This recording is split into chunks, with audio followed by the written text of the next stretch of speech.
ইউটিউবে ভারতের একটি ভিডিও দেখে কলা গাছ থেকে সুতা তৈরি শুরু করেন হাফিজুর। সুতা তৈরির মেশিনটিও তৈরি করেছেন নিজেই। এই মেশিনটা আমি নিজে তৈরি করি। এখন কলা গাছ ও আনারসের পাতা দিয়ে নিয়মিত তৈরি হচ্ছে সুতা। সেই সুতা দিয়ে রশি তৈরি করে বিদেশে রপ্তানি করছেন হাফিজুর। এতে আয় হচ্ছে বৈদেশিক মুদ্রা। সুতা এটা বিক্রি করার জায়গা আমার নিজস্ব, আমি নিজে চায়নাতে পাঠায় দিই মালটা। বিভিন্ন জেলা থেকে আসা সুতা কিনে তা রপ্তানি করেও মোটা অঙ্কের টাকা আয় করছেন হাফিজুর। বিভিন্ন জেলার থেকে আমার কাছে সুতা আসতেছে। এই সুতা মনে করেন যে আমার একটা রেট আছে, প্রাইস আছে। যেরকম একটা মেশিনের প্রাইস আছে 1,20,000 থেকে শুরু করে সর্বনিম্ন 30,000 টাকা। এখানে সর্বনিম্ন যেটা মধ্যম কোয়ালিটি সেটা হচ্ছে আপনার 60,000 টাকা।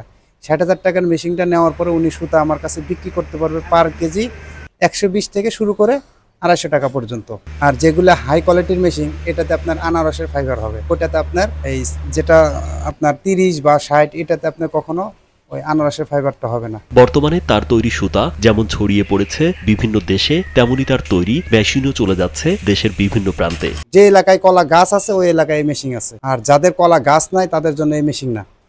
বা আনারসের ফাইবার যাদের আছে, আনারসের পাতা যাদের আছে, তারা এই মেশিন নিতে পারবে। তবে এই মেশিন দিয়ে যেভাবে সুতা বানাচ্ছে সব বিক্রি করার জন্য বিদেশি বায়াররাও আছে বলে জানান হাফিজুর। যারা এই অনলাইনে ভিডিও দেখে বিভিন্ন জায়গা থেকে মেশিন নিয়ে প্রতারিত হচ্ছে বা মেশিন নিয়ে সুতা উৎপাদন করে বিক্রি করতে পারতেছে না, তারা আমার সাথে যোগাযোগ করুক। আমি এই সুতাটা নেওয়ার জন্য প্রস্তুত আছি। আমার কাছে যে যত কেজি বা যত টন দিতে পারবে আমার নেওয়ার ধারণ ক্ষমতা আছে। কারণ বাহিরে আমার যেই ভাইয়ারটা আছে ওনার আমাকে দেওয়া আছে হচ্ছে 52 টন পর্যন্ত ধারণ ক্ষমতা ওনার কাছে, কিন্তু আমি 52 টন পর্যন্ত পারি না।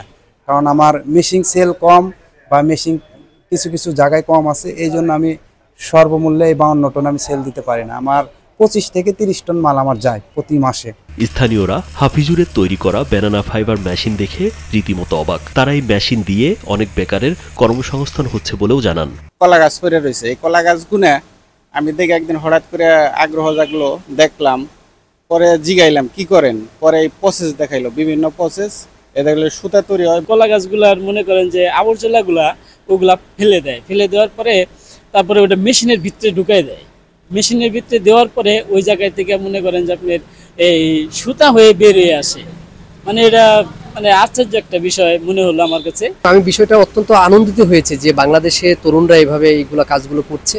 আমি তার সাফল্য সমৃদ্ধি কামনা করছি, যাতে এই মেশিনটা যাতে আরো ভালো কিছু করতে পারে এবং বাংলাদেশের তরুণ যারা রয়েছে, যারা নতুন উদ্যোক্তা হবে, তাদের মনে হয় এটা ভালো একটা কাজ করবে বলে আমি মনে করি। হাফিজুর রহমানের বাড়ি সিরাজগঞ্জে হলেও বর্তমানে গাজীপুরের কোনাবাড়ির জরুন এলাকায় একটি দোকান ভাড়া নিয়ে মেশিন তৈরির কাজ করছেন। রাজীব বিশ্বাস, কালবেলা।